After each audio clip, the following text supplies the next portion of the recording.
Buen día. Vamos a desarrollar una concepción de la filosofía a la que se denomina dialéctica. La dialéctica, como concepción filosófica, enseña que todos los sucesos del mundo están sujetos a un permanente proceso de transformación. Es decir, que todos los fenómenos del mundo nacen, se desarrollan y finalmente caducan. Para la dialéctica, todo es transitorio, todo es histórico, nada es eterno, o en otros términos, lo único eterno es el cambio.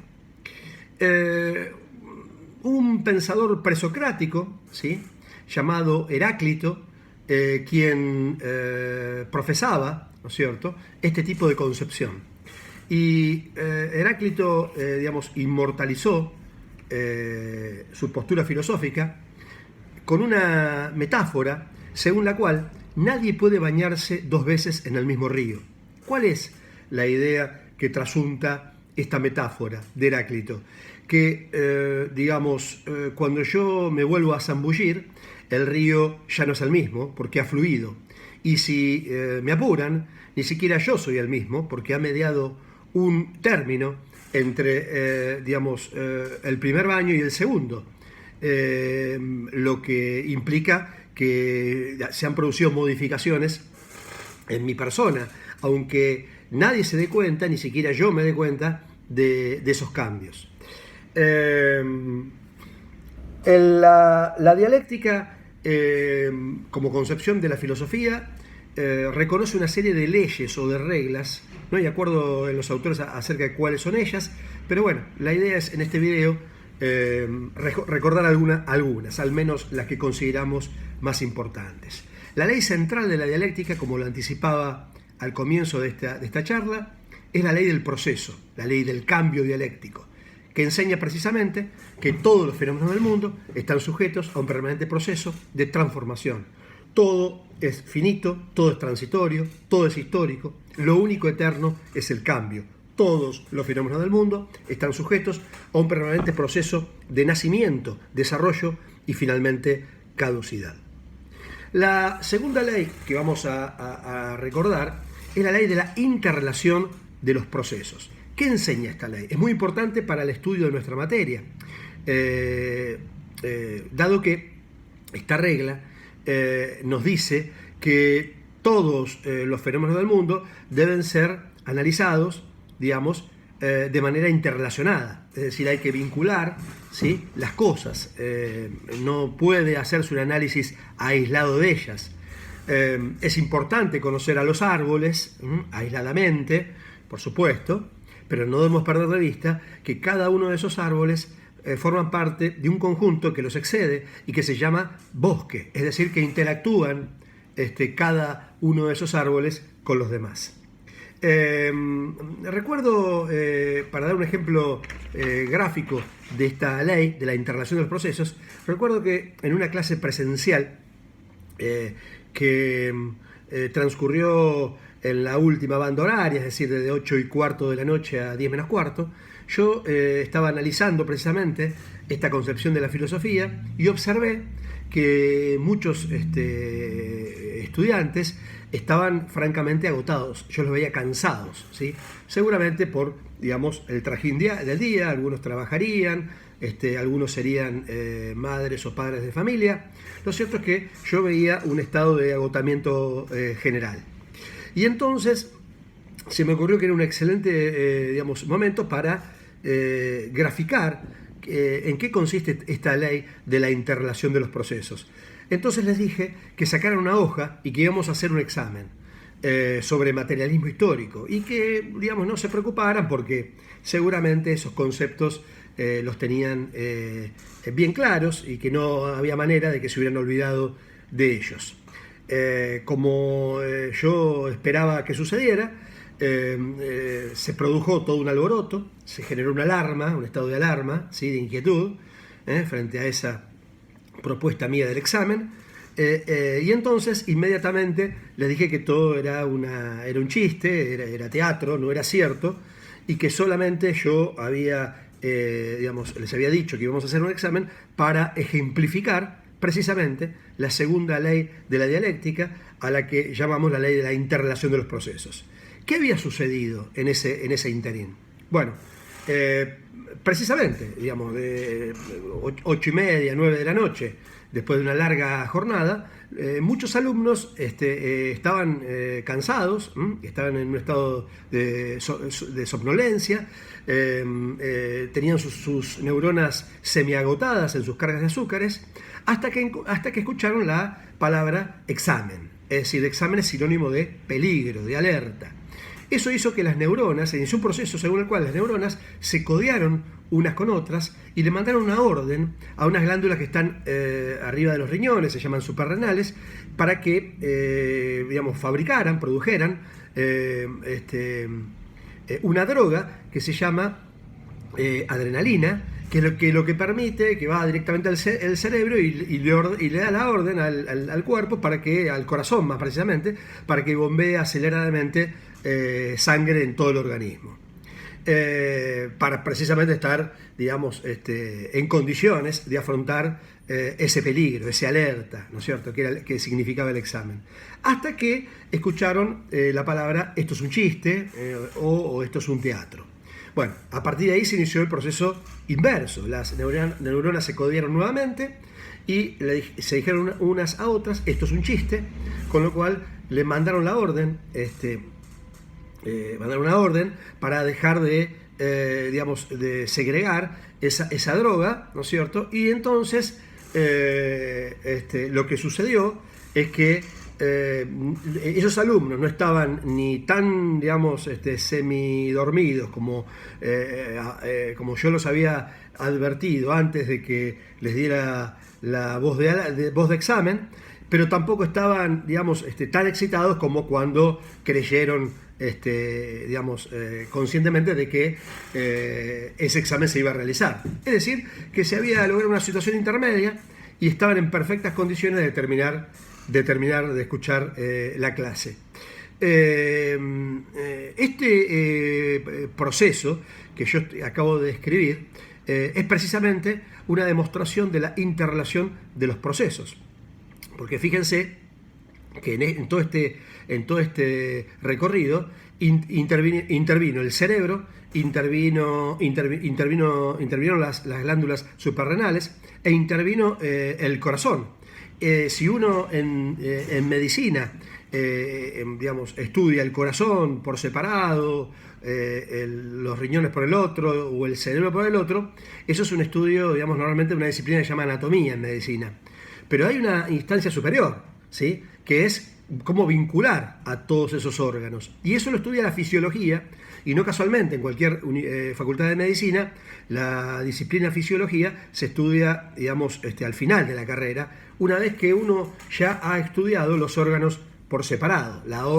Es hora, en fisiología, ¿no es cierto?, en la carrera de medicina, de vincularlos, de ver cómo funcionan todos juntos. Es decir, que en el ejemplo que yo les di, la anatomía es, sin dudas, la metafísica, porque estudia, como concepción filosófica, porque estudia las cosas separadas, aisladas, como si no tuvieran ningún tipo de relación unas con otras, mientras que la fisiología es la dialéctica, ¿sí?, precisamente la que estudia las cosas interrelacionadas. Bueno, como dato anecdótico, esa ley en los exámenes jamás la olvidaban, seguramente porque quedó indeleblemente grabada en sus corazones. Muy bien, otra ley, la tercera ley que vamos a analizar, es la ley de la unidad y lucha de los contrarios. ¿Y qué es lo que enseña la ley de la unidad y lucha de los contrarios? Es que en todo objeto, en todo proceso, en todo organismo, existen dos polos, ¿sí?, que están unidos, pero al mismo tiempo enfrentados. Y esa lucha, esa unidad y esa lucha, hacen que ese objeto, ¿no es cierto?, se mueva, ese objeto, cambie, ¿no es cierto?, se transforme. Vamos a dar un ejemplo de las ciencias sociales. En la sociedad esclavista romana existían esclavistas, existían amos, pero también existían esclavos. Y la pregunta es, ¿pueden existir esclavos si no hay esclavistas? Y a la inversa, ¿pueden existir esclavistas si no existen esclavos? Bueno, por supuesto que no. Es decir, que están indisolublemente unidos, irremediablemente unidos, pero paralelamente en una permanente lucha, en una lucha irreconciliable, esclavos y esclavistas. Y esa unidad y lucha de contrarios es la que explica finalmente por qué se va a producir en un momento determinado de la historia el cambio social. Otro ejemplo que les puedo dar es un ejemplo de la química relativo al estudio de los átomos, ¿no es cierto? Y en los átomos existen una carga positiva, ¿no es cierto?, que es el protón, y existe una carga negativa, que es el electrón, y esa disputa y esa unidad entre esa carga negativa y esa carga positiva hacen que ese átomo, ¿no es cierto?, se mueva. Es decir, que una vez más la unidad y lucha de contrarios es la que explica el cambio. Vamos a ver ahora una cuarta ley, que es la ley de la negación o de la superación de la superación. ¿Qué es esto? Hasta ahora la dialéctica nos explicaba que las cosas cambian, ¿no es cierto?, que están interrelacionadas y que ese cambio se produce por esa unidad y lucha de contrarios. Pero lo que no nos explicó todavía la dialéctica es la forma, qué forma adopta el cambio, ¿no es cierto? ¿Cuál es la forma que adopta el desarrollo? Bueno, en algunos libros lo vamos a ver con el nombre de tesis, antítesis y síntesis. Vamos a ver ahora un ejemplo de Federico Engels, que es el ejemplo del grano y la planta de cebada. ¿Y qué es lo que explica Engels con este ejemplo? Que lo siguiente, imaginemos un grado de cebada. Partimos de ahí en el proceso que vamos a estudiar. Lo sembramos, lo plantamos, ¿y qué va a pasar con ese grano de cebada? Bueno, al cabo de un tiempo va a ser reemplazado, ¿no es cierto? No vamos a tener más el grano, vamos a tener una planta de cebada. Es decir, que la planta de cebada contiene el grano, pero lo supera. Es decir, es la negación del grano, pero al mismo tiempo es su superación. Ahora, ¿ese proceso termina ahí? No, por supuesto que no. La planta, en algún momento de cebada, va a caducar, va a madurar y va a caducar. Y cuando caduque, lo que va a esparcir, ¿no es cierto?, seguramente, van a ser sobre la tierra muchos granos de cebada. Es decir que, fíjese cómo es el momento dialéctico. Partimos de un grano de cebada, tenemos una planta de cebada y ahora tenemos granos de cebada, no un grano, sino muchos granos de cebada. Es decir, se parte de un nivel simple, que es el grano, se niega el grano, se lo supera el grano con la planta muere y deja muchos granos. Ahora, terminó ahí la historia tampoco, porque esos granos de cebada que ha esparcido la planta seguramente van a producir al cabo de un tiempo que surjan muchas plantas de cebada. Es decir, que volvemos al origen, siempre volvemos al origen, pero en un plano superior. De tal manera que la forma que adopta el cambio no es circular, sino que la forma que adopta el cambio es en forma de espiral, digamos. Volvemos al punto de partida, ¿sí?, pero siempre en un nivel superior, ¿sí?, en un nivel superior. Es decir, desde lo simple a lo complejo. Y bueno, la última ley que quiero analizar en este vídeo es la ley de los aumentos de cantidad y los saltos de calidad. Y también vamos a utilizar para ello un ejemplo de Federico Engels, que es el ejemplo de la pava de agua. ¿No es cierto? La idea es que, bueno, nosotros ponemos una pava de agua al fuego, ¿no es cierto?, y con la idea de utilizarla para, por ejemplo, tomar mate. Lo que va a suceder allí es que al cabo de unos segundos habrá aumentado, digamos, la temperatura del agua, por ejemplo, 40 grados, ¿no es cierto? Bueno, es decir, se ha producido un aumento en la cantidad, digamos, de calor del agua, ¿no es cierto? Pero el agua sigue siendo agua. Si observamos unos segundos más tarde, ahora el agua tiene 70, 80 grados, otra vez se produce un aumento de la cantidad de calor del agua, la temperatura del agua, pero sigue siendo agua, hasta que en el caso del agua llega a los 100 grados centígrados. En ese caso, el agua va a hervir Y entonces no solamente se habrá producido un aumento en la cantidad, digamos, en la temperatura del agua, sino que además se produjo un salto de calidad en ese proceso, toda vez que el agua ha devenido ahora de un elemento líquido a un elemento gaseoso.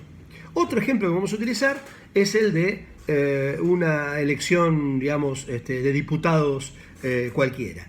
Supongamos que para ser diputado hacen falta, para acceder a una banca de diputados, hacen falta 100 votos. Bueno, cuando se empieza a hacer el escrutinio, ese candidato tiene 10 votos, al cabo de un tiempo tiene 20, sigue aumentando su cantidad de votos, pero sigue siendo candidato, no es todavía diputado electo. Tiene 80, tiene 90, ¿no? Sigue siendo candidato, tiene 99, sigue siendo candidato, pero un voto más, fíjense en este ejemplo, ¿sí? No solamente provoca un aumento en la cantidad de votos de ese candidato, sino que provoca que ese candidato sea finalmente diputado electo. Es decir, se ha producido un aumento de cantidad que ha generado un salto de calidad en el proceso. Bueno, son algunas precisiones de alguna de las leyes de la dialéctica como concepción filosófica y alguna de las leyes que lo informan. Que tengan un buen día. Muchas gracias.